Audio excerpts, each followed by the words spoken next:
Lieutenant, you lie to Poirot. You say that you were in the barracks by midnight. But Poirot has proved this to be false. At 1:45 in the morning, you were seen over 2 miles away in the company of the woman who died.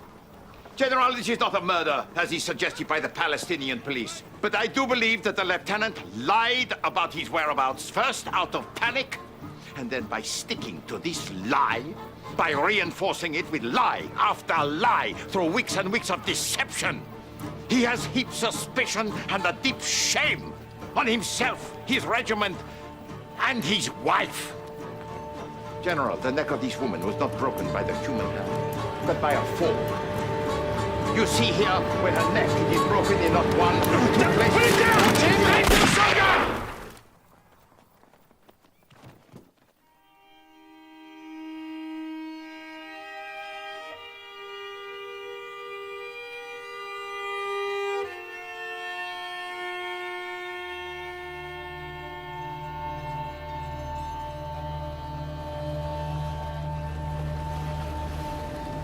Before I take my leave of you in Istanbul, monsieur, my commanding officer has once more asked me to impress upon you his thanks for solving our regimental difficulty. If I may speak out of turn, sir, I think it unjust that one mistake cost Lieutenant Morris so dearly. He was a good man who was involved in an accident. Unjust? He made an error of judgment. He was a good man. Did not have to end in suicide. I think he believed he had no choice. A man like your friend, Lieutenant, always has choice. And it was his choice to lie that brought him into difficulty with the law.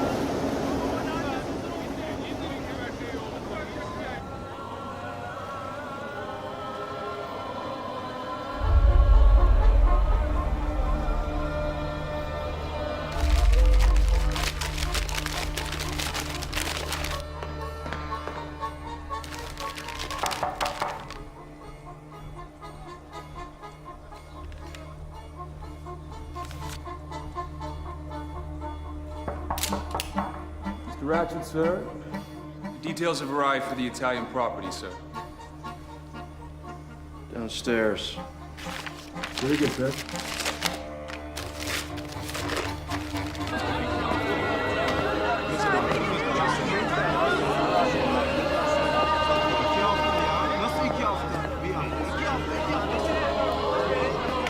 No one will see us yet, John. Don't rush. What time is the train again? Down here. What time is it, John? We mustn't miss it. It's 9 o'clock, don't worry. No, don't. When it's all over, then. John? What's happening? What's happening? Hey, leave this woman alone. What's happening here?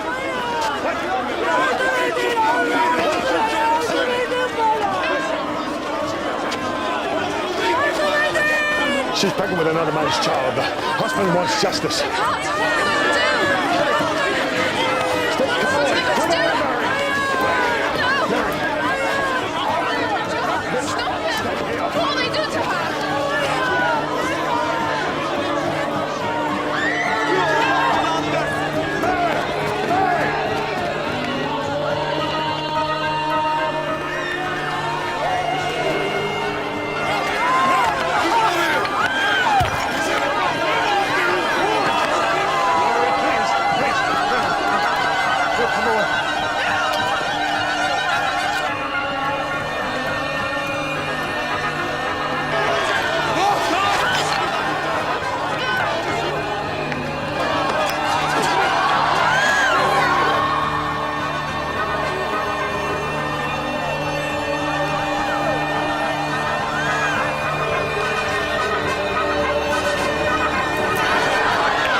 Welcome to the Totaklion, monsieur. Merci. And may I inquire if you have for me any messages?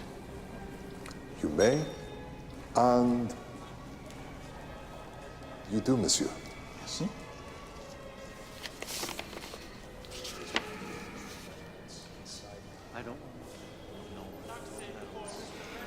I'm so sorry, but I will have to cancel my reservation. I am called back to London, but immediately.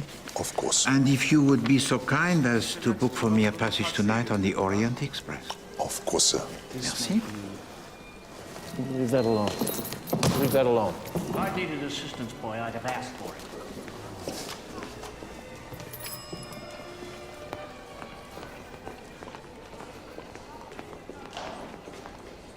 Hercule Poirot?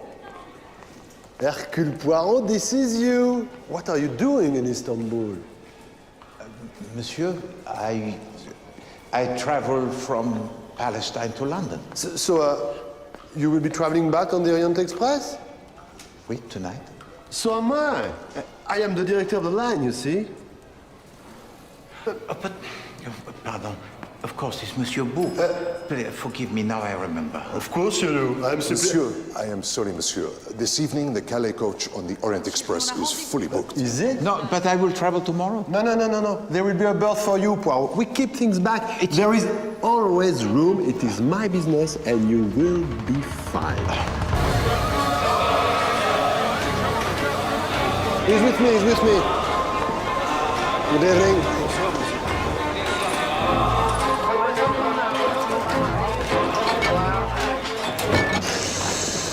Nummer 8. Frau Langschmidt, bitte. Thank you.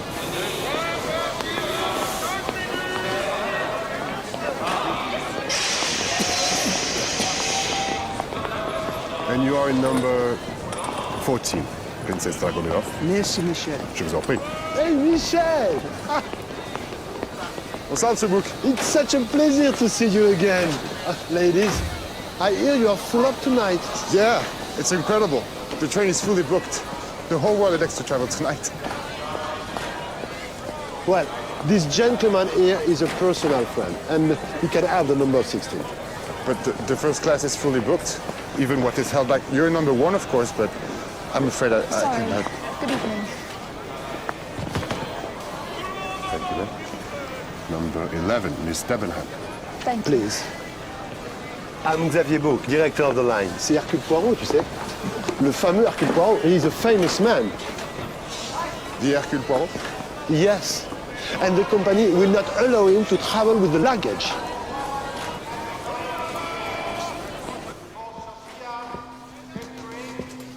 Can I help you, madam? Number 11? It's down the far end. Is it only me, or is it criminally hot in here? I think it might just be you, madam. Would you mind if we kept it shut? Has anyone seen who's trying to get on the train? At Belgrade tomorrow, there will be an extra coach from Athens, which is likely to be half empty. Is that not so, Michel? That is correct. So I can move compartment then. The only problem is with tonight. Is there no second class berth free? I will travel tomorrow. It is not a problem. Am I not too late, am I? No, madame. It's just my connection was delayed because of snow on the Tourist Express. The snow is getting hard from the east, monsieur. It's also near in berth 10. Thank you.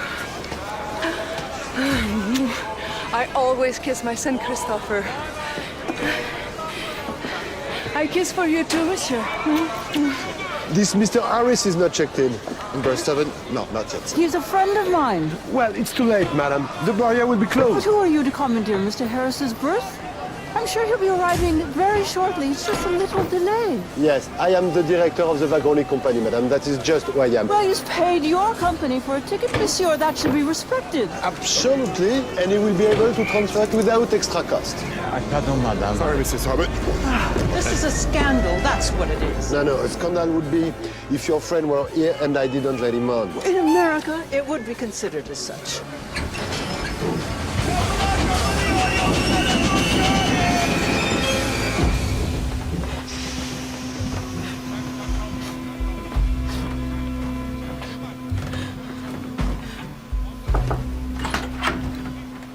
You're a settler, Mr. Ratchet.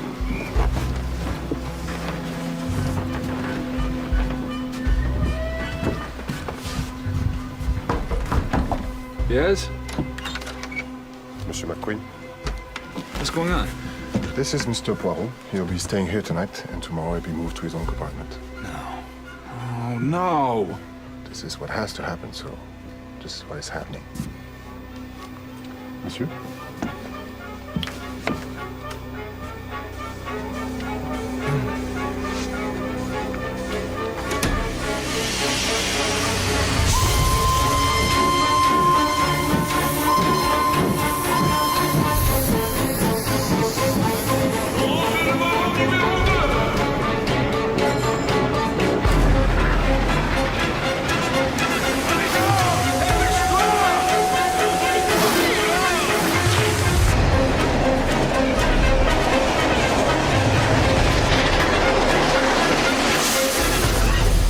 Well, your suitcase is too big, isn't it? No. I have to put it on the floor.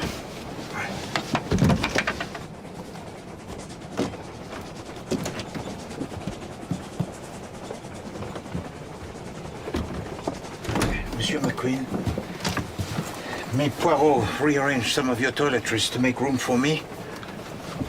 If you must. Merci.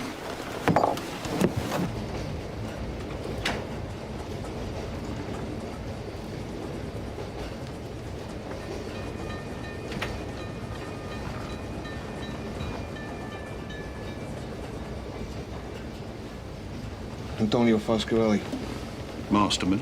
dick in the top bunk. Hope you don't mind.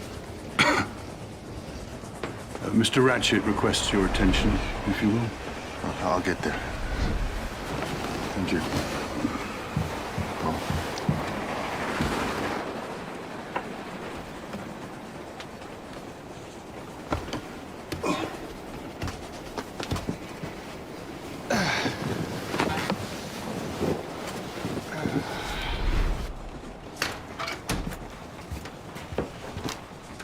Pardon, monsieur. Oh, excusez-moi. I've been calling you now for 10 minutes. And I said I was coming, sir.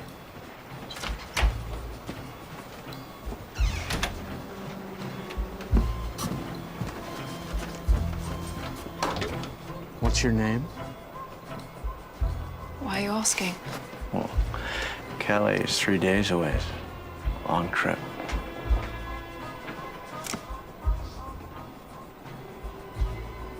Is that all right? Does it work? My name's Ratchet. Mr. Ratchet.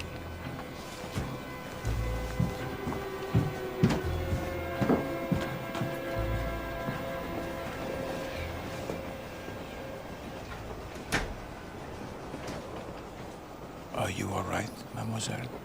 Yes. Yes, I'm fine, thank you. Hercule Poirot. Mary Debenham. I've been teaching in Persia. I'm on my way home. I saw you this afternoon in the streets of Istanbul. You saw that? Why? You are not too distressed by what happened, I hope? Yes, of course I am. And distressed I could do nothing to help. Aren't you? Oh, bien sûr, but justice is often upsetting to witness. Justice? It's like the gallows in England, right? But in another culture, it is best not to intervene. The woman was adulterous. She had not killed anyone. No, but she had broken the rules and she knew what that would mean. What is it you do, monsieur? If you don't mind me asking. S'il vous plaît. I also found it upsetting, huh? It is not pleasant.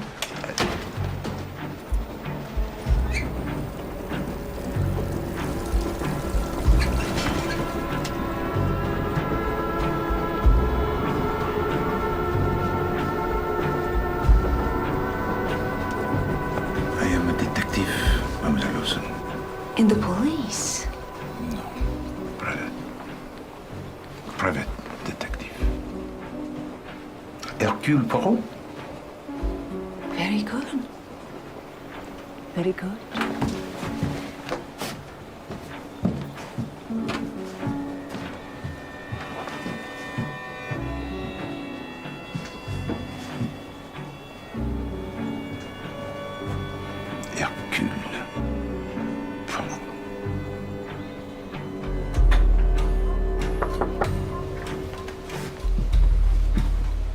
for you, sir. Shut the door.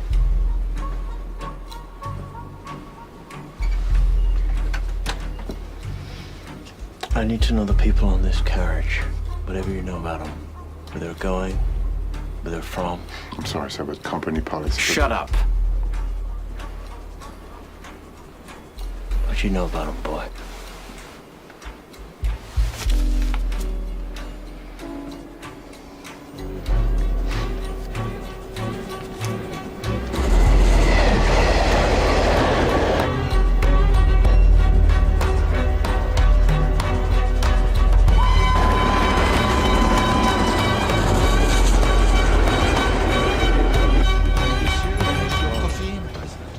Yes, of course.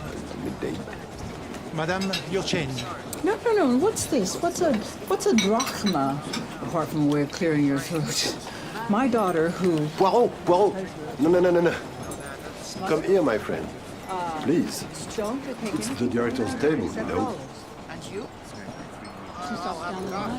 The country changes, you won't be able to spend any of it. Please. This is a Greek fellow called Constantine. How do you do? And he's, what are you again? I'm a doctor, an obstetrician. That's right. I've been in Ankara, and now I go back to America. Hercule Poirot. Monsieur Poirot, how would you like your eggs? Two boiled and exactly the same size, s'il vous plaît. We are playing a game, Poirot, and you will like this. Where, apart from my train, my transcontinental train, would you find Hungarian diplomats, Count and Countess Andreini, wealthy American businessmen? Don't look, it's rude. A Russian princess, being looked after every step of the way by her maidservant. Please, which is made with parsley and no more cooked than 30 seconds. Italian bachelors, Monsieur Poirot. young missionary women from Scandinavia. Merci. Les Belges. English stiff people. All nations, all classes, and everything that goes in between, eating and sleeping under one roof. Hello, Poirot, he would suggest America. Absolutely. The great melting pot. It took Constantine 4 guesses, and even then, I had to tell him the answer. That is not true, monsieur. Michel, champagne. And he lives there. Champagne for everyone, with compliments of the Wagonnet company. Ladies and gentlemen, please have a safe journey and to your good health.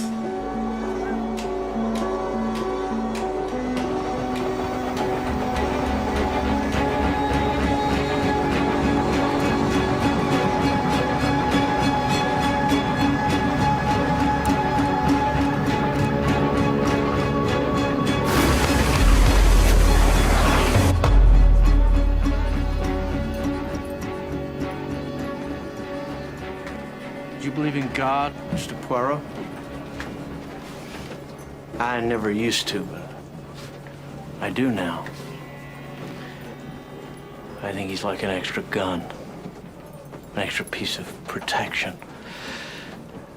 And I think we all need some extra protection sometimes, don't we? You're gonna take a job on for me.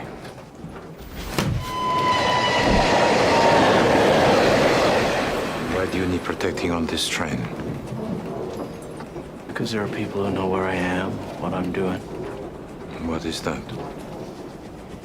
Penance. I need to give something back before I'm forgiven. But I could be killed before I do it. By whom? I'm a rich man, Mr. Poirot. I have enemies. But I need to get to Calais. You start now. No.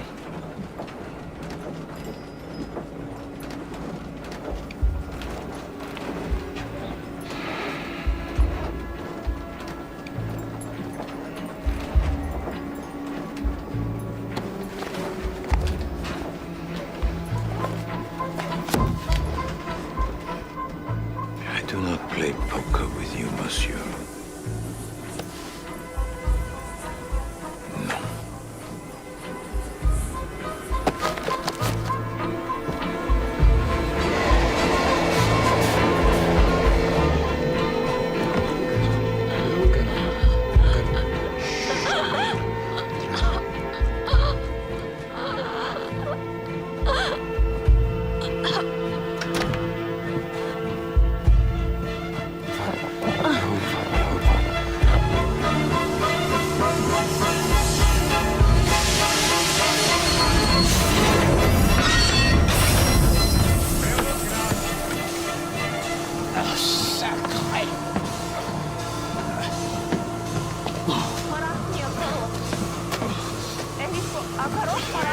Is this for great, monsieur? Yes, it is. It is also very cold. And I think I will get back on the train if I may. Oh, I thought you were getting up here. No.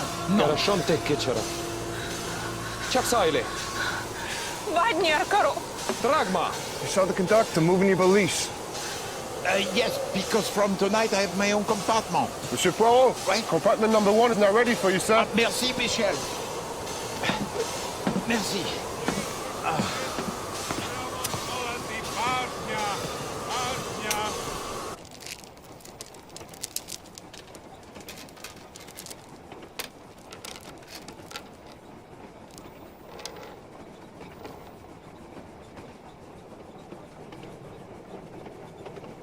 Did you leave this on my bed? Did you leave this on my bed? No, sir. What is it? What it is of no importance. Did you leave this compartment unlocked and unattended at any time today? No, sir. No, sir. Neither of you are going to take any responsibility for this. Neither of you were aware that anyone was trying to break into my compartment today. So what do I pay you? Get out. McQueen?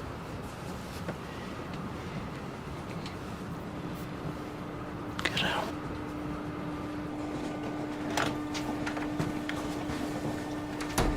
Was it another threatening note?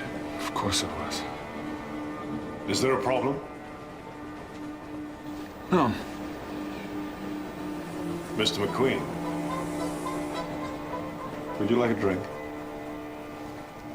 Yes, I could do with a drink.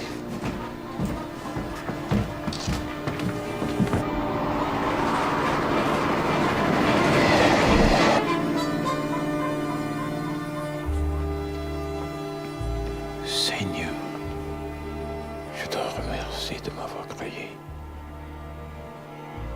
et de m'avoir accueilli dans l'Église catholique.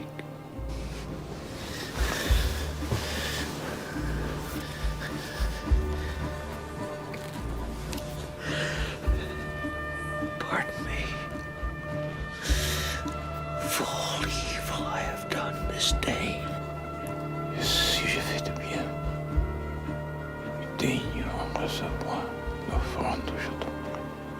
Watch over me while I take my rest. And deliver me from danger.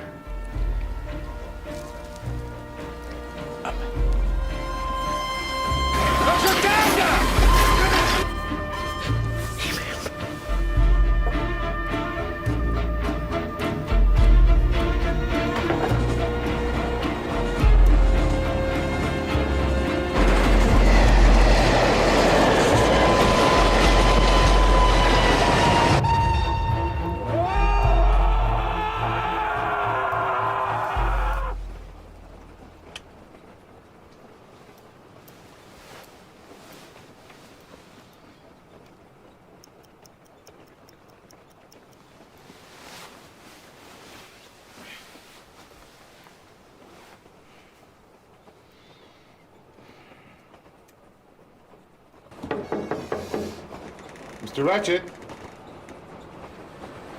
Mr. Ratchet, is everything all right? Ce n'est rien. Je me suis trompé.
compartment. He was standing there. He was looking at me as I lay in bed. He was hovering over me like the angel of death. Mrs. Hubbard. Oh, don't Mrs. Hubbard me, you French person. You. Mrs. Hubbard, I assure you, no one was in your compartment. How do you know that? Were you here?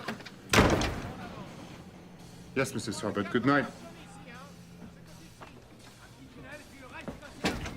Michel, another bottle of mineral water, s'il vous plaît. Bien sûr. And Michel, is everything all right? It's Mrs. Hubbard. She's a fantasist. She thinks men are after her. Blind men, if you ask me. And Michel? The train, it does not move. Oh, no. We have hit a snowdrift. Once we were stranded for 9 days. But hopefully not this time, not for us. What?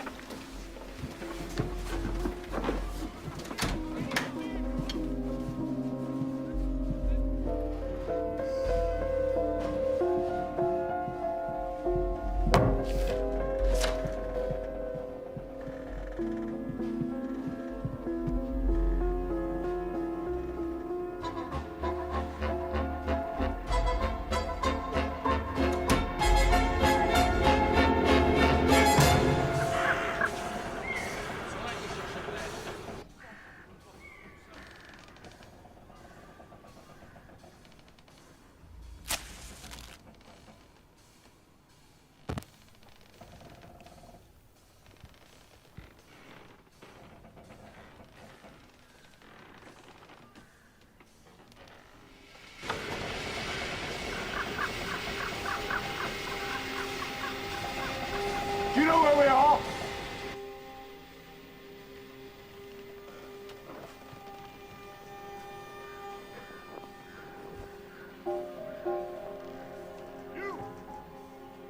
Monsieur Poirot, are you there? 1 minute, if you please.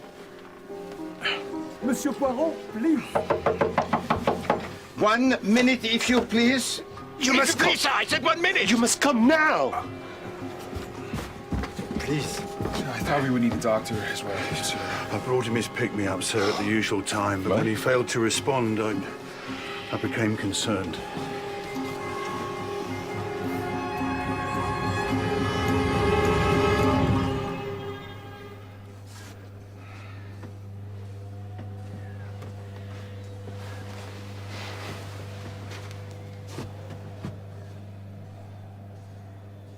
Has anything been touched? No. Michel, has anything been touched? No, monsieur.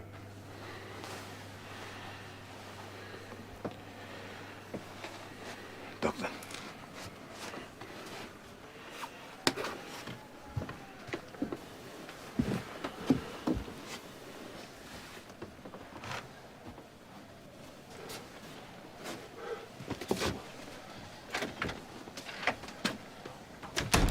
Well, we are in Yugoslavia, and this is not a good place to have a problem. This is the backside of Europe.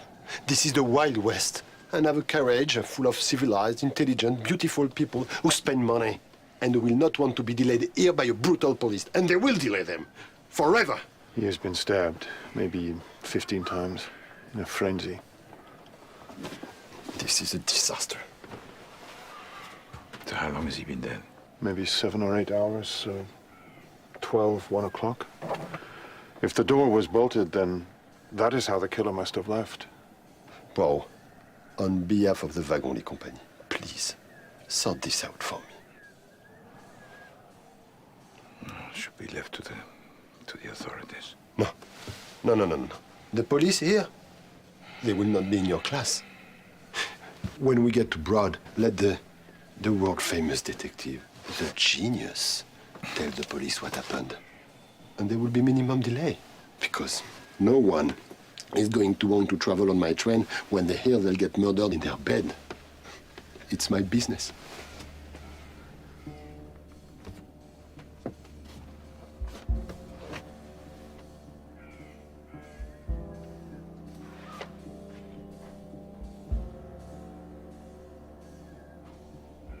Are all the passengers present this morning? Merci.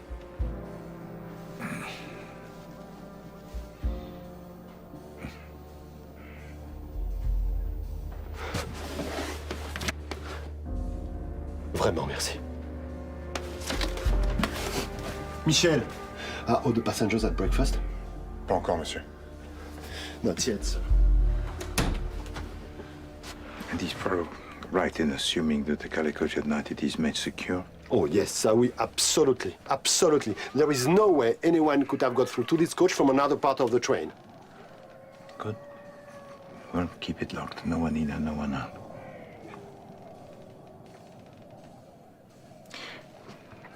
The time we will stop at the snowdrift was what? 2 o'clock.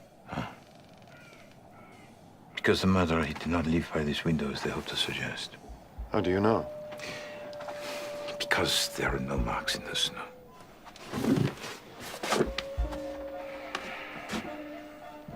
So the murderer must still be with us, gentlemen, on the train. Now.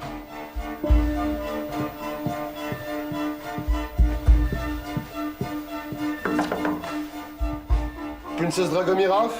All the passengers have been summoned into the lounge car, if you please. Immediately. Monsieur Bouc, I wish to make a complaint. I will be of assistance to you in the lounge car, but not here, madame. I don't want assistance. I want to kick someone up the ass. How long are we going to be stuck here? Until a snowplow arrives, digs us out, and I have no idea yet when that will be. Only God knows that answer. Oh, I wish he'd stop keeping it to himself. 20-1, as I thought.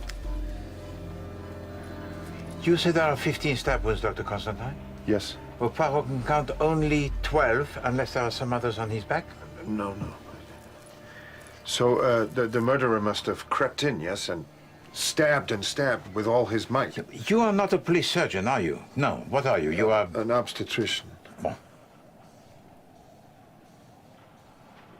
You see, some of these are just scratches delivered with little force, huh? But here and here, delivered with strength, these are the ones who killed him, Doctor. Princess Dragomirov, please!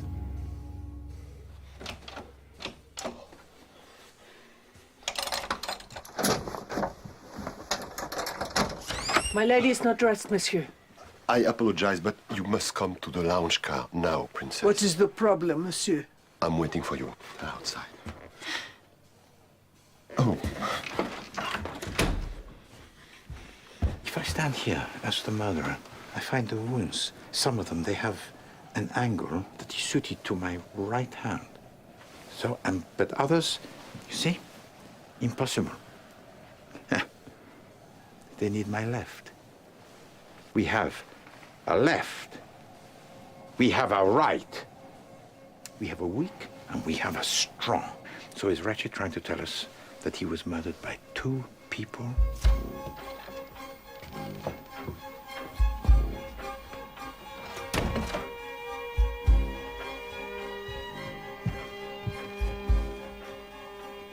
He knew he was vulnerable. He knew he had to be on his guard. Voila.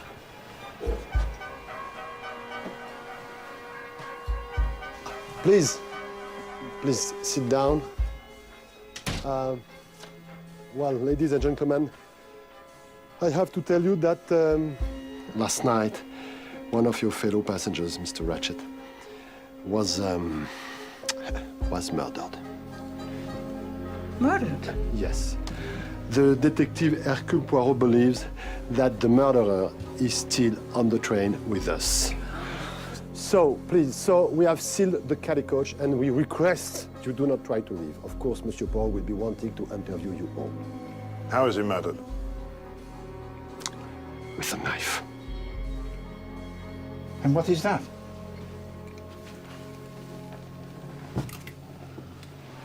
Huh? The letter H? Ah, but maybe Poirot believes this. In the ash, you see, the flat matches. And here there is the flat match of Ratchet, but here is a match made of wood and a piece of paper that he's burned.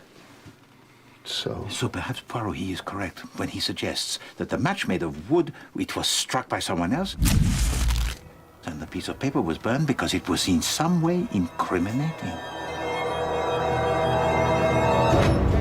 Why do we have to stay in this car? I don't know. Ladies and gentlemen, Monsieur Poirot would like one of you ladies to lend him a hat box.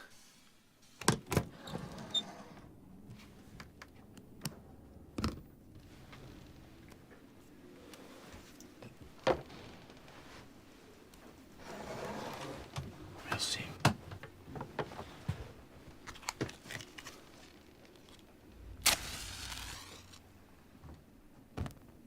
My old grandfather had one of these for the wax mustache also. This piece of paper that is burned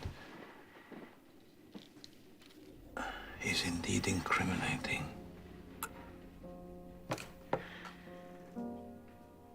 And I'm going to try to resurrect what was written on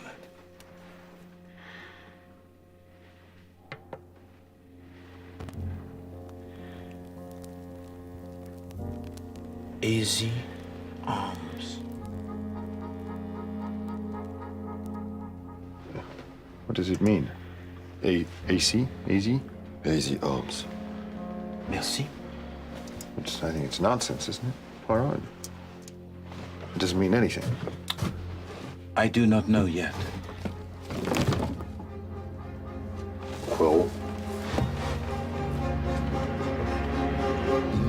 No, yeah, but we changed. And this one is especially. Here are the passengers' passports requested, monsieur. Merci, Michel. Oh, Michel, if you please to remain and talk to me about last night. Hey, don't worry, sit down.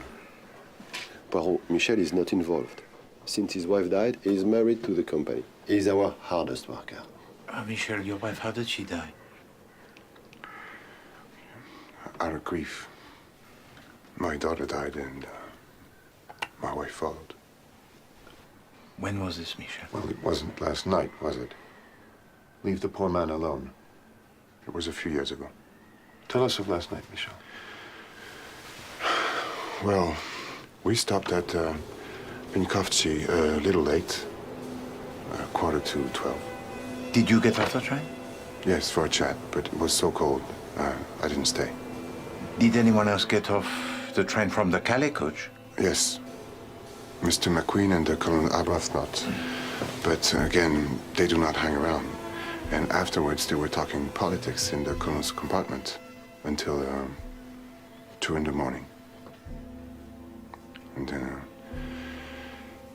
Mr. Ratchet cried out at about 12:30. Ce n'est rien. Je me suis trompé. I really thought he was just having a nightmare. And then 2:15, Mrs. Hubbard. He was hovering over me like the angel of death. You remember, monsieur? Yes, of course. Michel, did you see later a woman in a red kimono? Oh, yes. At maybe 2:30. I didn't see who she was because she was walking away from me. And from which compartment had she come? I didn't see. Well, she did not perhaps return from, what, the toilet? No.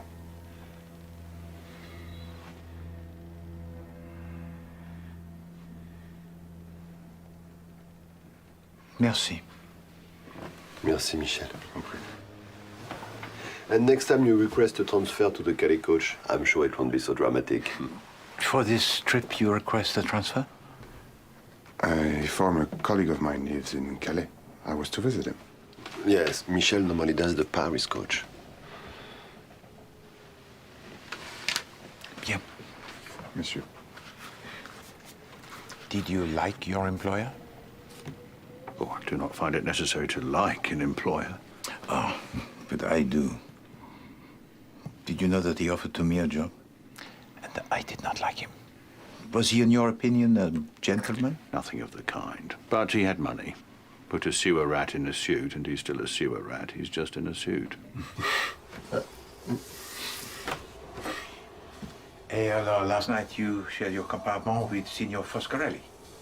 And, did you stay there all night? I read until 4 in the morning. Because it was a good book, huh? Because of toothache.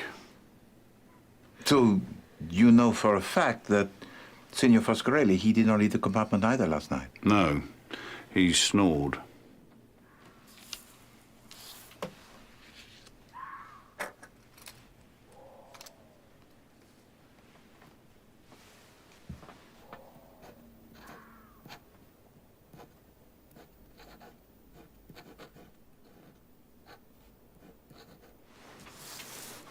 Does this mean anything to you?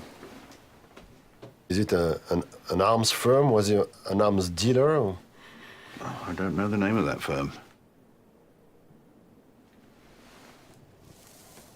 I met Mr. Ratchet when I was on my uppers in Iraq. We call it now, don't we? He needed a personal assistant who was good with languages, which I am, and he paid well.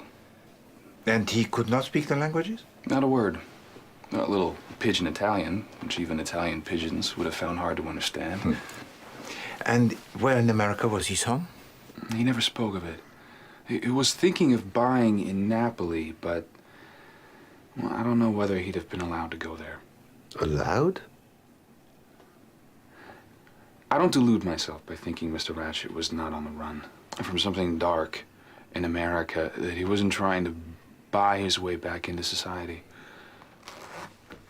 He didn't know that I kept these, or that I knew we were going to Calais to pay that money back.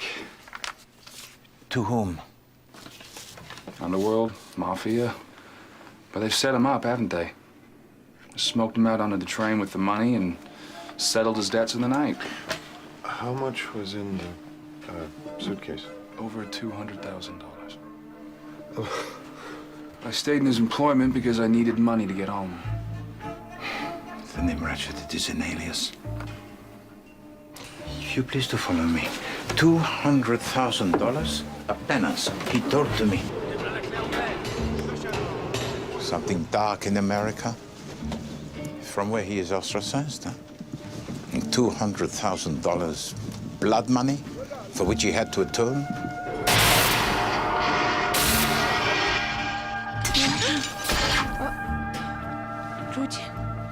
Don't worry. This is not Samuel Ratchet. This is Lanfranco Cassetti, who for $200,000 kidnapped so notoriously from the home of her parents in Long Island, New York, the young child, Daisy Armstrong.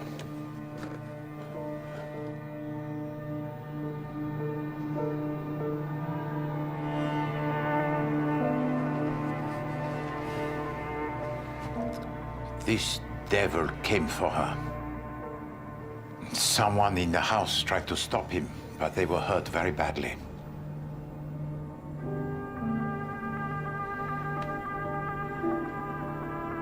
Her parents paid the ransom money, but young Daisy Armstrong, she never returned home. She had died lonely, scared, at the hands of Cassetti. Less than 1 hour after he took her. And after this discovery so terrible, Sonia Armstrong went into premature labor with the second baby she was carrying, and well, this baby did not live. And neither did she. Colonel Armstrong, his heart now broken beyond repair, could not bring himself to face another morning. So 4 deaths at the hands of Cassetti. Mais non, pardon, 5. Because the housemaid, who was French, I think, and whom the police were convinced had knowledge of this crime, but was innocent, had also taken her own life in the police cell. Cassetti was arrested. But his mafia family in Chicago had the prosecutors and judges in their pockets, and evidence it was misplaced. And Cassetti, he walked away free. Excuse me, but isn't anyone going to interview me about the events of last night? I happen to have seen the murder. Quoi? Ladies and gentlemen, please. Oh, first, I really want to apologize for the lights, but we are seeing to it now. In the meantime, a scarlet negligee is key to solving the murder. Negligee? So I will need all your suitcase keys, please. Poirot has just identified Samuel Ratchet as Lanfranco Cassetti. Yes. Yes, that's right. The notorious murder. And I don't know what to do. What do you mean, Mr. McQueen?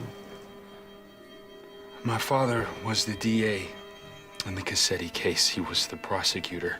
There's a link now between my name, McQueen, and the murder. It's only a matter of time before Poirot remembers this from the papers. He has an encyclopedic knowledge of Cassetti's crime. So, you knew Cassetti? But you didn't recognize him when you worked for him, did you? And the detective is going to believe that? It is the truth. Is that not right, Monsieur Bouc? Oh, yes. Yes, absolutely right. Poirot is all about the truth. I was lying there. Lie here like me, Dr. Constantine. Lie down. Yes. Now open your eyes. He was standing here, a dark figure, 2:15 in the morning. Could you make out his face? I couldn't. Then how do you know it was a man? If you've lived the life I have, Inspector, you know when there's a man in your bedroom. Do you know what I'm getting at, Doctor? Yes, I do. What happened next? I closed my eyes and pressed for the conductor. And your visitor, where did he go? He went back through here.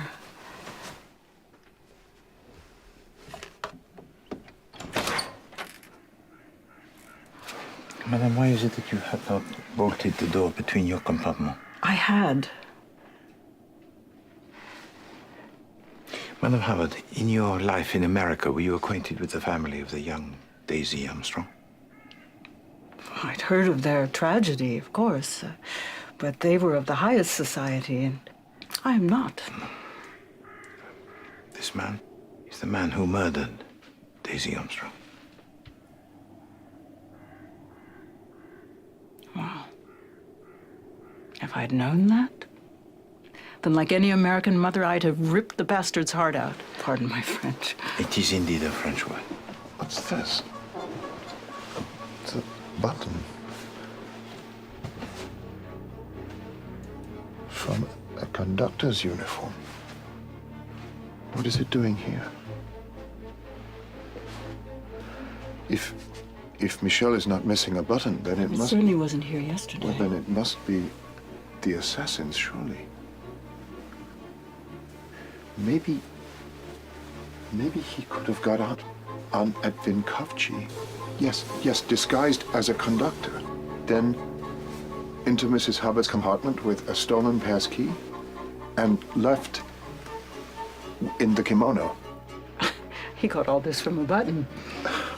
Well, we know Cassetti was alive at 12:30 because he called out to Michel, "Ce n'est rien." No. Monsieur Cassetti, he could not speak French, which is why Monsieur McQueen worked for him. Brilliant, monsieur. So that must have been the voice of the assassin, which fits with the watch and the time of death. No, but there were at least two murderers. Well, he could have just stabbed like a crazy man. Left hand, right handed. It is all coming together in my mind. I'm very pleased for you, monsieur.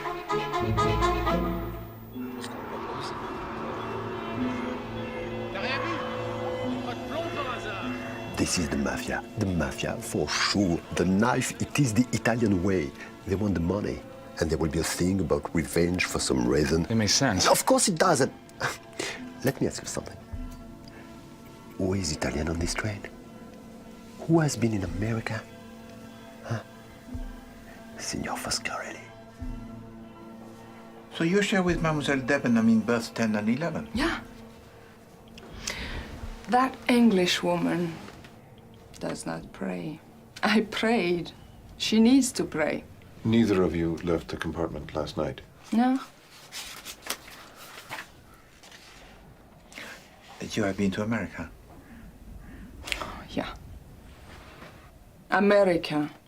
That is right. To work? To speak for Jesus. To raise funds for the mission in India. Of course. To help the children. Well, the money, it has either been spent, which I can assure you it hasn't, or it's not on S'il vous plaît, mademoiselle, you are Catholic? Oh, no. I prayed for Catholics because they have it all wrong, don't they? Miss Olsen. In what way? The Catholic penance and forgiveness is false, isn't it, Monsieur Poirot?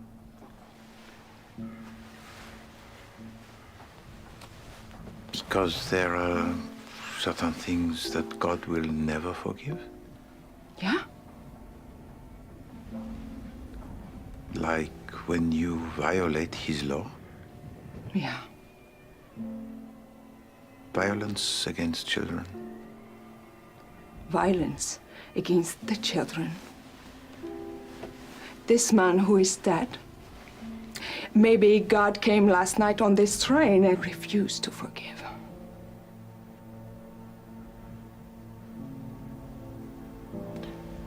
You have been religious a long time.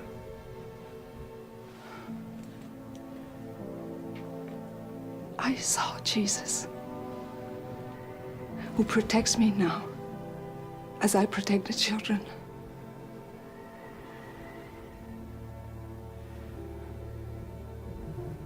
Five years ago. 5 years I have been with him.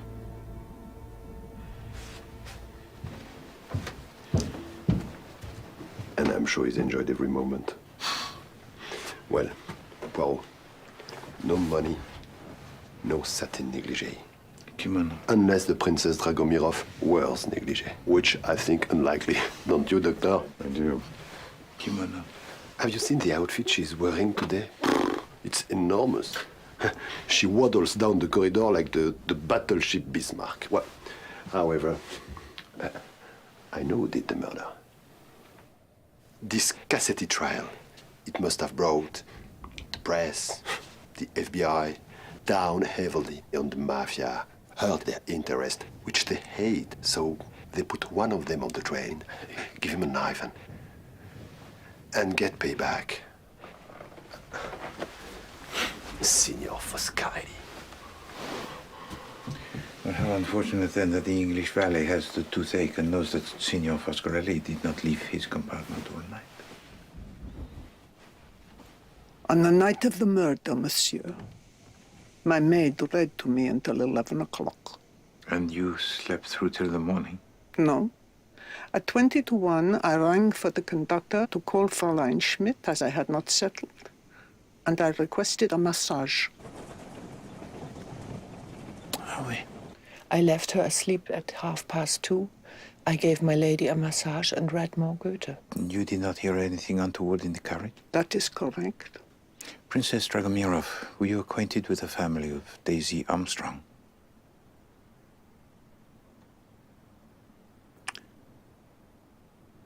Yes. My lady. Hildegard, please, leave.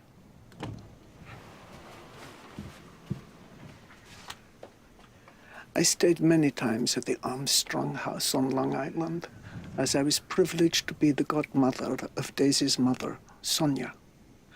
Sonia was the daughter of the great tragic actress Linda Arden, of whom I had been an admirer for many decades. If my memory is correct. Wait, Linda Arden, it was a stage name? Well, taken from the Shakespeare. So, what was her actual name? The name was Waterston. Yes, I am remembering now. When Linda Arden, she had two daughters, Sonia Armstrong, and also a younger daughter? You are correct. Do you know what happened to this younger daughter? She married someone somewhere. I do not know what happened to her. You know it is Lanfranco Cassetti who has been murdered. Monsieur, if I had recognized that man, do you know what I should have liked to have done? I should have liked to have called my servants, flog this man to death, and throw him on the rubbish heap. That is what was done with such a man when I was young, monsieur. Make no mistake. I would have stabbed him as he slept and been proud to confess.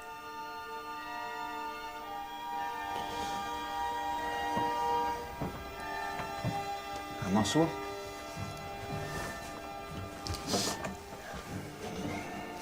Poirot, you think she did it? No, that woman was frail. She would not have the strength to stab so. I hear talk of the mafia being responsible. Yes, that's true. I was talking to the gentleman. Monsieur, not all Italian Americans are mafia. Most of us spit 'em. Now, I'm in the motor trade. I'm a good salesman, but it's hard to be trusted when you're Italian. Men like Cassetti, they make people hate us. Sorry, if these gangsters are involved, do not mess with them. Understand me?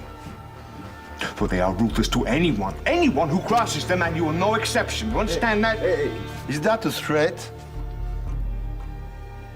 It is advice, Monsieur. Merci. Come in. How dare you pretend, Monsieur Poirot? The water.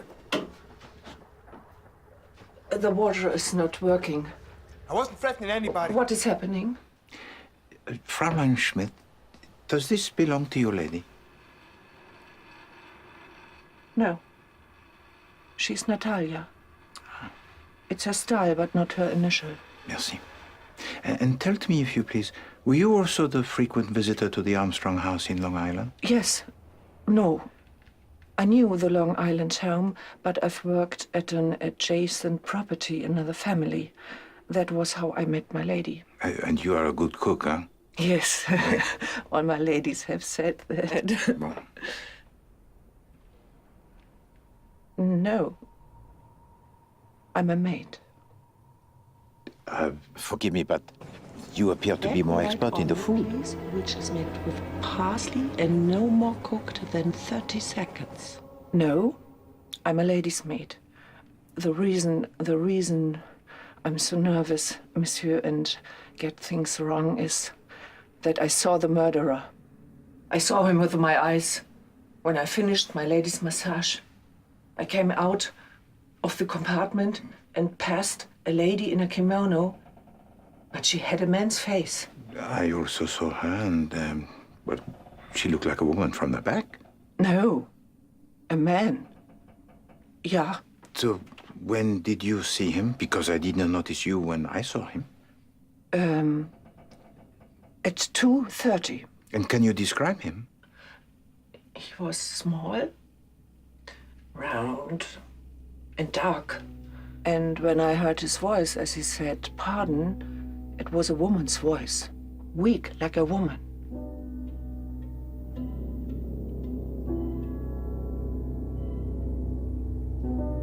Merci.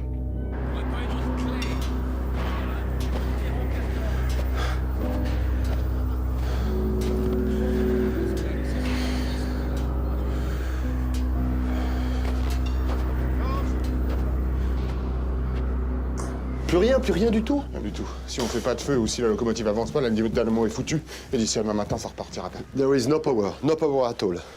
And it will be minus 9 degrees tonight. And they cannot get here with the plow until the morning. What are you doing?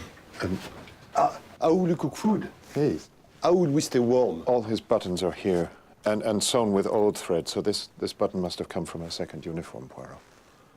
Well, so, who do you want me to call now? Miss Debenham? No. Not Mademoiselle Debenham. Not yet. Last night, Count Andrigny, I saw you and your wife trying to disembark at Belgrade. My wife can be claustrophobic. It is difficult for her on the train. Est-ce que vous avez subi une crise pendant la nuit, Comtesse? No. Last night she took a draught of Trianel. My word of honor.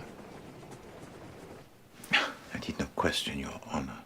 I am afraid, Poirot, neither of us can be of use to you in this sad investigation. N'êtes-vous jamais allé en Amérique, Comtesse? Non, monsieur. N'est pas lorsque votre mari était en poste à Washington?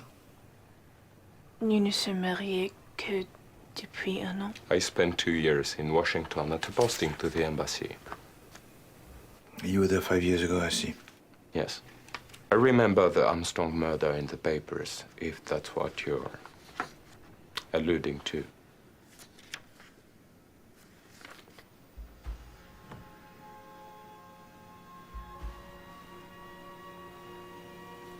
So the spot of grease is a result of an official who is careless, huh?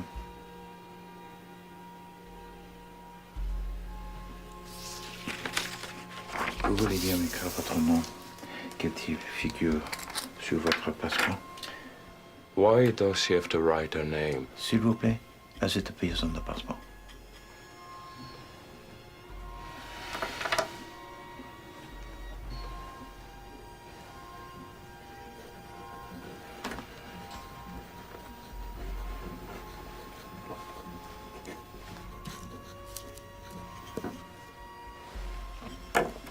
Merci.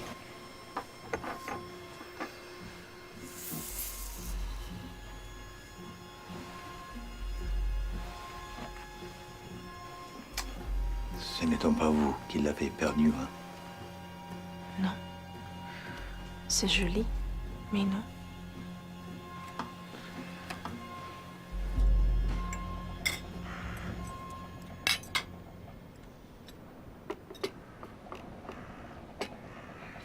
Doctor, what is the latest? The German maid said she saw the murderer. Gave Poirot a description.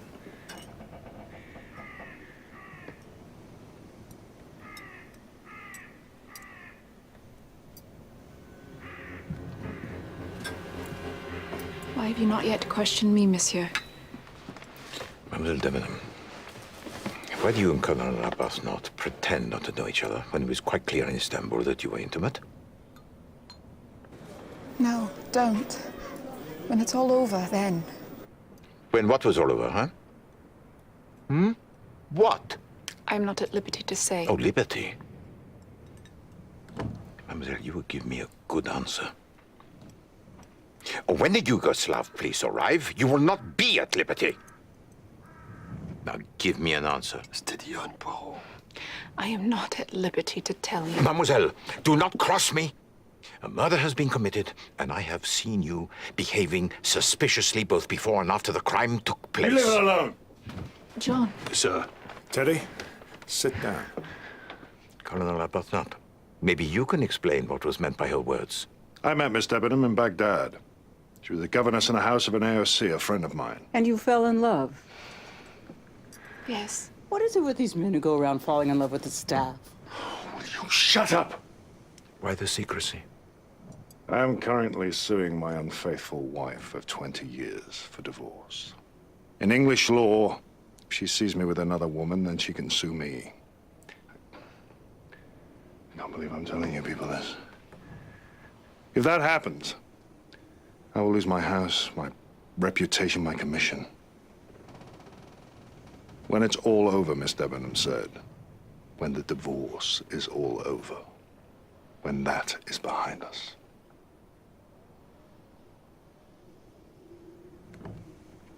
Colonel, in all your years of service, did you know Colonel Armstrong, father to the young Daisy Armstrong? By reputation, yes. He was a fine man. Military Cross. Passchendaele. You listen, Poirot. By all accounts, this man deserved to die last night. But I would have been happier if he'd been convicted by a jury. I see. 12 good men and true? The civilized way.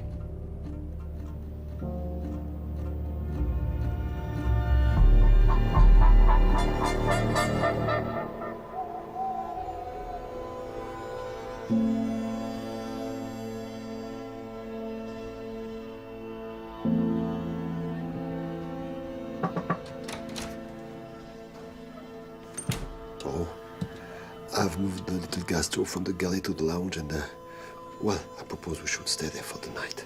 Bon. Gather them all there.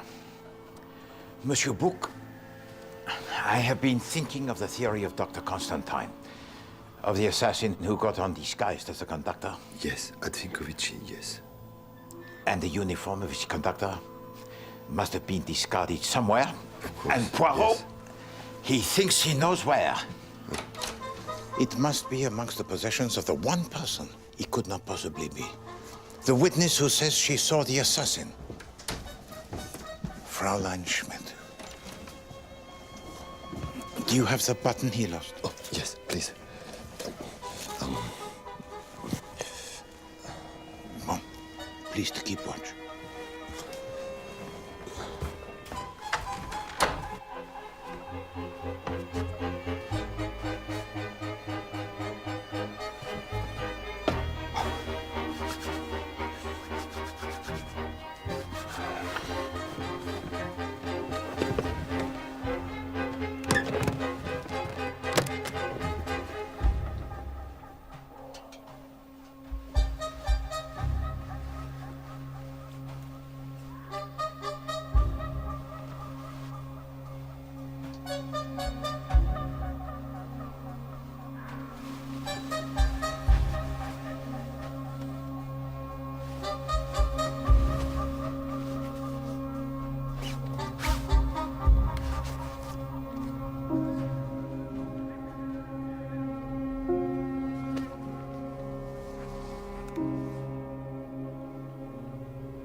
Bisan lol ko kashita men ko dar kommer triva trismen.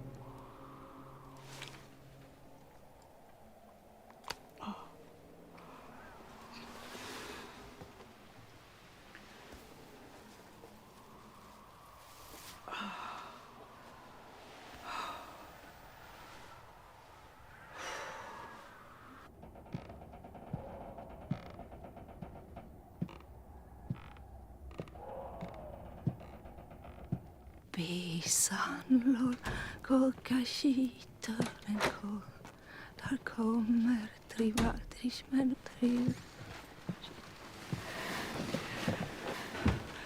Monsieur, I found this in my sponge bag. It's certainly the kind of knife that would have made the wounds. He must have hidden it in my sponge bag when he passed through my compartment. That must be the case. I think it proper to save my conclusions for the police at Broad. But when I sleep, I see his face. I can't keep his face out of my mind. Mary, please. It's all right. She sees the face of the man she saw last night. The murderer. Full of anger. Like he wants to kill you. His face. Was he still wearing his red kimono? Oh, this murder, it would have been perfect, huh? If it had not been for the snowdrift.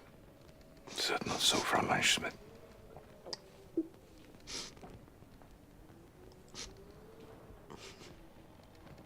I think that there are two solutions to this murder.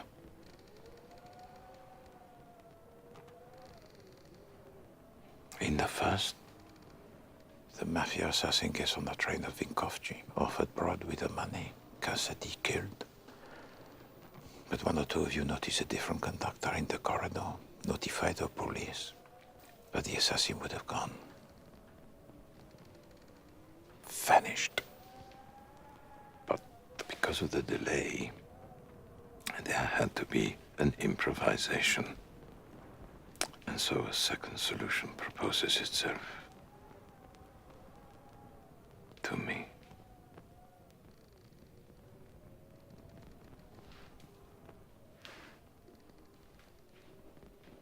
Elena Wasserstein. With a careless smudge on Elena. Oui. C'est bien mon nom. Enough, huh?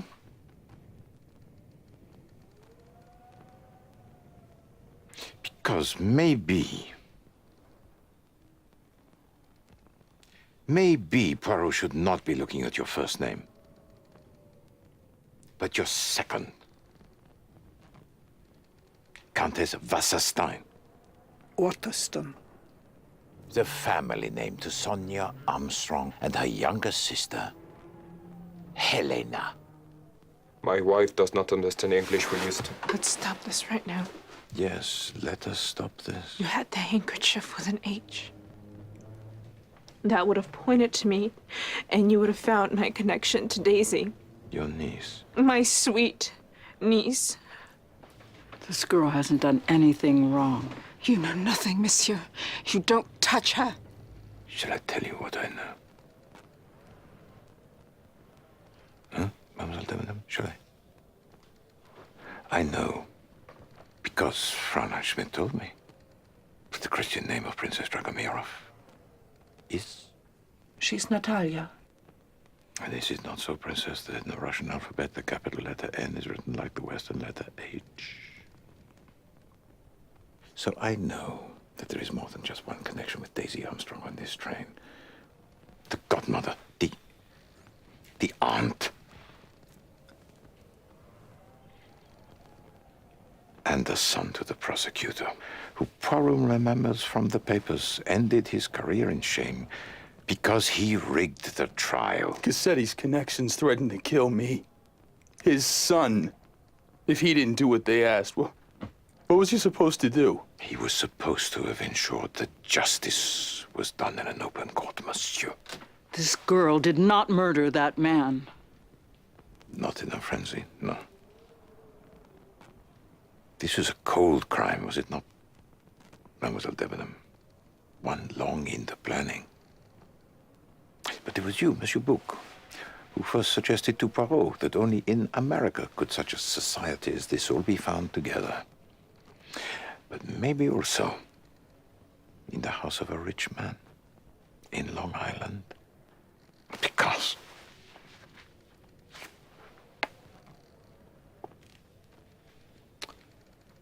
Ah, here we have the cook. And that is Fraulein Schmidt, is it not so, Michel? Hmm?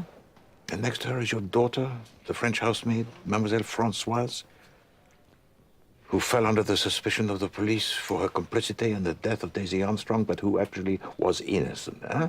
And committed suicide.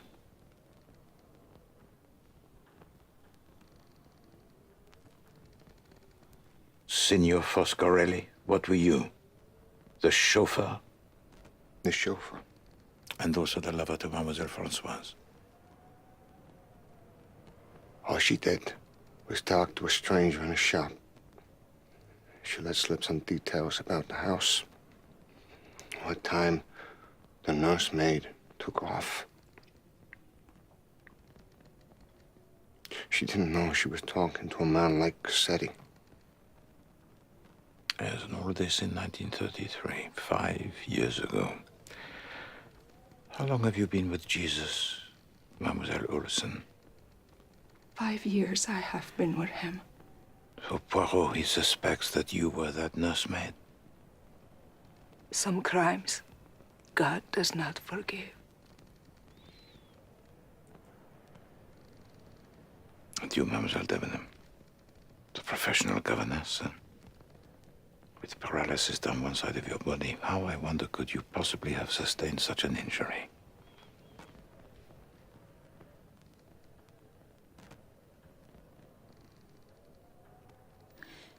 At first I thought that you was your masterman. You were the butler to the Armstrong household, but no. Then I observed how familiar the Colonel Arbuthnot was with you. And now I believed you served together in the army, alongside the Colonel Armstrong. Said he was his Batman throughout the war. He was the best of gentlemen. And he was my closest friend.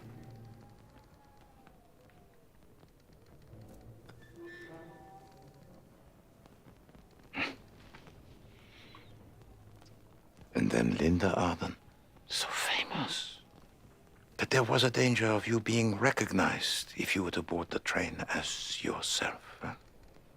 God, you even fooled Poirot.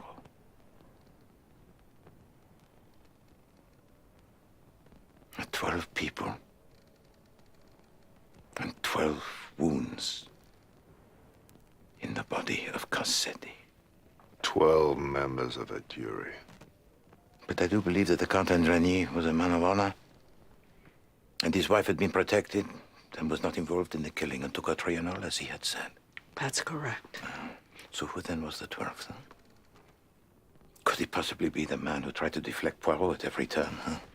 That is how the killer must have left. The obstetrician from America, who Poirot suspects counted among his clients, a family on Long Island, and who he watched, how they suffered.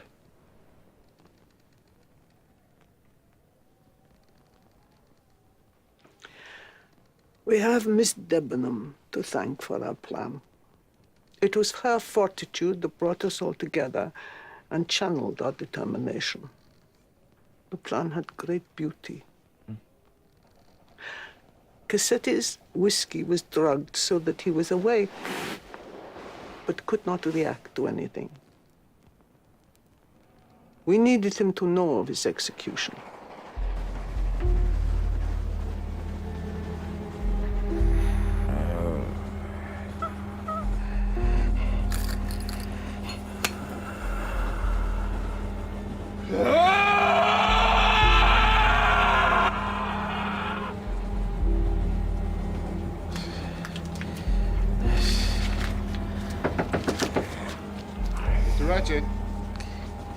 Mr. Ratchet, is everything all right?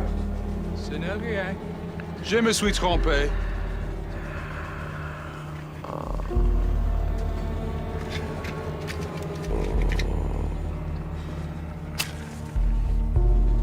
After you had heard that, all we needed was for you to go to sleep, Monsieur Poirot.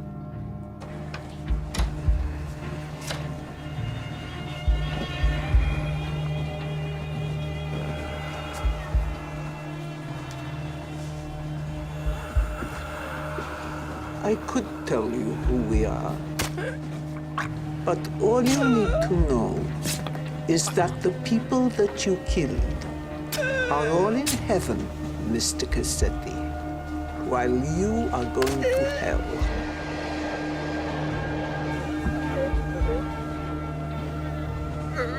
That baby must have been so scared when you killed her. Did you not think that we would not search the world to get justice for those good people that we loved?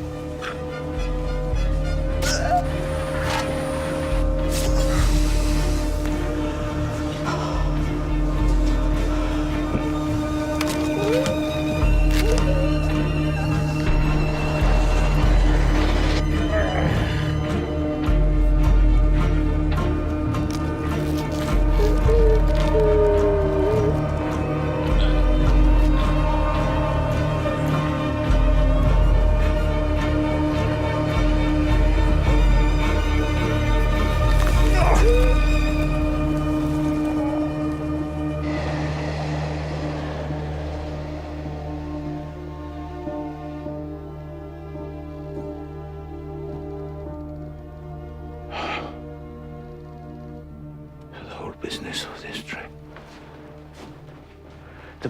The berth bought for Mr. Harris.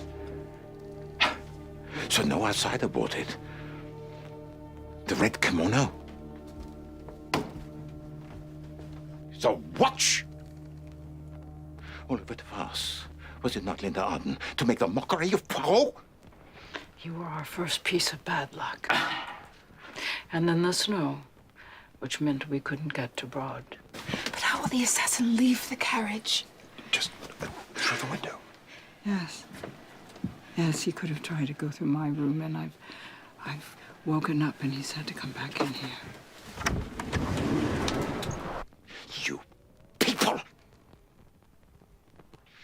With your kangaroo jury, your kangaroo justice. You have no right to take the law into your own hands! Monsieur Poirot, she was 5 years old! We were good, civilized people, and then evil got over the wall, and we looked to the law for justice. And the law let us down. No, you behave like this and we become just savages. in the street. Juries and executioners, that they elect themselves. No, it is medieval. The rule of law, it must be held high. And if it falls, you pick it up and hold it even higher. For all society, all civilized people will have nothing to shelter them if it is destroyed. There's a higher justice than the rule of law, monsieur. Then you let God administer it, not you! And when he doesn't, when he creates a hell on earth for those wronged,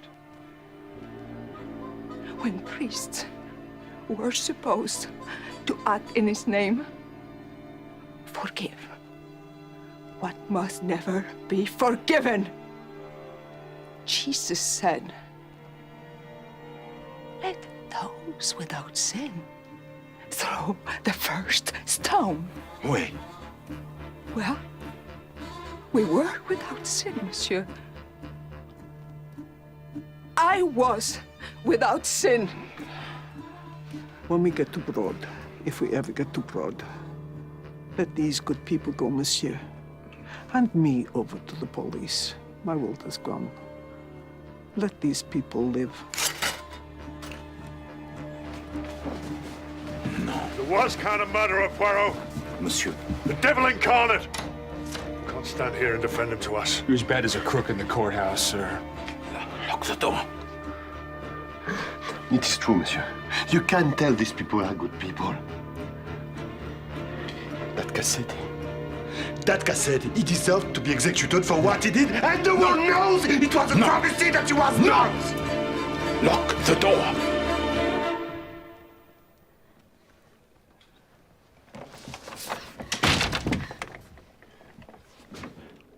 We can present the conductor's uniform to the police in Prague and let these people go free. No! What are you doing? I can't be seen here. I won't be seen here. Colonel. We have assigned one murder to the assassin. We can assign two more. We are not murderers, Colonel. Open the door. Killing Cassetti was God's locker now. Open the door. Kill them, John. You're no better than Cassetti. Get out of my way! No! No! No. If we kill them, we will have become like gangsters. Just protecting ourselves. God knows how hard it will be to carry Cassetti's murder through our lives. But how unconscionable will it be to carry matters that are wrong? I'm proud of you, John. I'm proud of you for getting justice for your friend, and I love you. I love you. But we don't do what is wrong, my darling. We don't do what is wrong.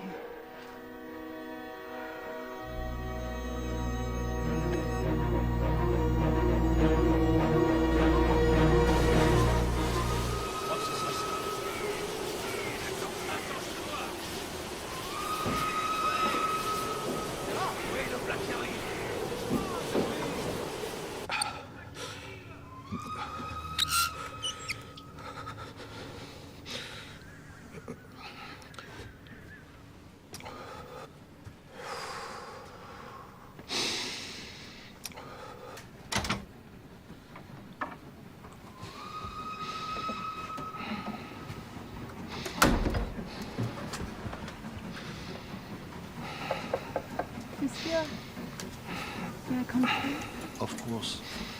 I have some tea.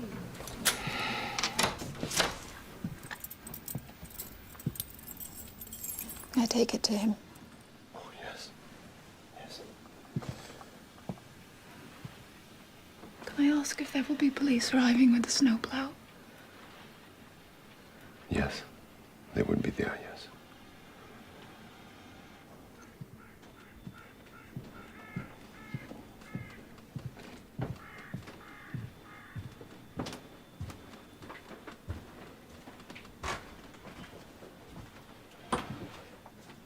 Princess Dragomirov is making everyone tea on the stove.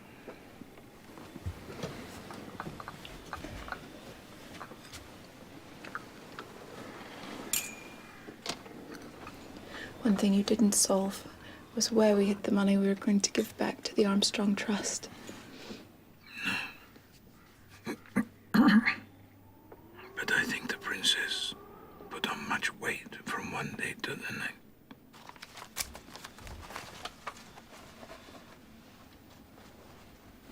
have been so well insulated would have been useful last night. You said of the woman in Istanbul that she knew the rules of her culture and knew what breaking them would mean. So did Cassetti. And so do you. When you've been denied justice, you are incomplete. It feels that God has abandoned you in a stark place. I asked God. I think we all did what we should do, and he said, do what is right. And I thought if I did, it would make me complete again.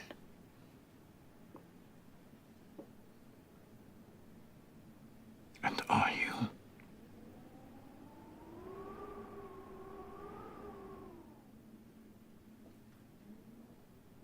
But I did what was right.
The name of the captain is?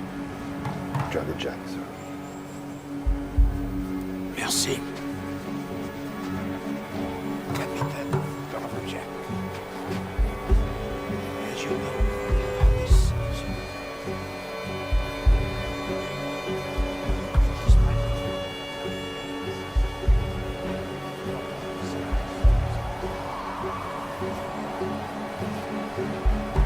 I have here the uniform, Captain.